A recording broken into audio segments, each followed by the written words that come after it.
Welcome back, folks. Monday gave us yet another headline-driven rally as hopes of de-escalation with Iran sent stocks and crypto higher while oil got slammed.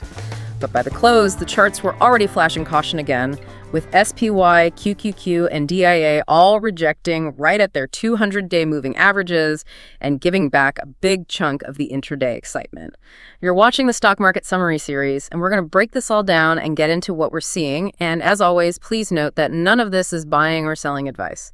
So today, our mission is basically to look past the green on your screens, dive into the actual chart data and figure out if this is a genuine recovery or just a trap. Right. And to really understand what happened today, you have to connect that massive headline pop directly to the technical resistance we've been tracking. Yeah, exactly. Because as we mentioned last week, Friday's damage pushed this market dangerously close to breaking down completely. Yeah. And, well, Monday's action failed to repair that structural damage. It really did. Yeah, we saw SPY about 1%, DIA up 1.3%, QQQ gaining 1% too, but they all just slammed right into their 200-day moving averages and closed near the day's lows. It's honestly like sprinting off the starting line only to smack into a brick wall at the 200-day mark. You get that early momentum, but there is a massive wall of institutional sellers who have been waiting for exactly that break-even price to just, dump their bags. Exactly, right at that line. Right. Now, I do want to highlight small caps because IWM had a solid 2.16% jump today. But even there, it left behind a bearish shooting star doji. Yeah, that long wick on the top. Yep. Buyers tried to push it up early, but sellers swatted it right back down. Shows total exhaustion. Plus, growth stocks like Tesla and Meta are still flashing caution. But on the flip side, look at energy. XLE impressively finished green despite crude collapsing. Which is a serious show of relative strength. President Trump postponed the threatened strikes on Iranian power infrastructure, and that caused crude to plummet over 10%, which instantly eased some of the heavy inflation fears that we saw dominating last week's trading. Wait, hold on, though. If the headline was about de-escalating strikes on Iran, why are the charts still flashing caution? Shouldn't that be a clear, fundamental green light for the market? You would think so, but the macro picture gets messy quickly. I mean, Iran came out and explicitly denied that any productive talks were actually happening. Oh, of course. Right. So the narrative driving the rally is highly questionable. The macro risks remain extremely volatile, and the market knows it. Exactly. Things can turn on a dime. So, moving on.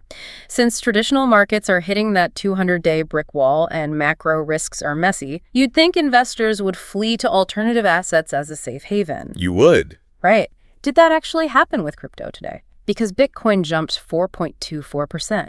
Are we looking at a real trend reversal? It's leaning heavily toward just riding the geopolitical coattails, honestly. Despite the bounce, Bitcoin is completely overshadowed by last week's failed breakout above its double top. It's stuck in a broader consolidation. And speaking of alternative assets, gold had a wild ride. Yeah, plunging 8% initially. Right, before trimming losses to close down 2.26%. It's getting squeezed by the broader interest rate backdrop.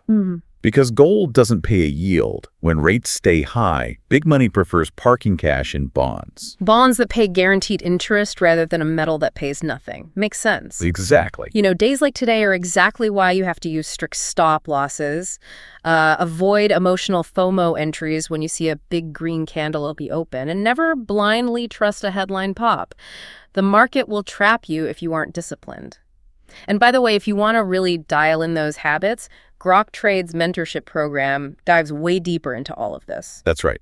The core of the Grok Trade mentorship is teaching you how to differentiate between real structural repair and just another volatile pop inside a damaged chart.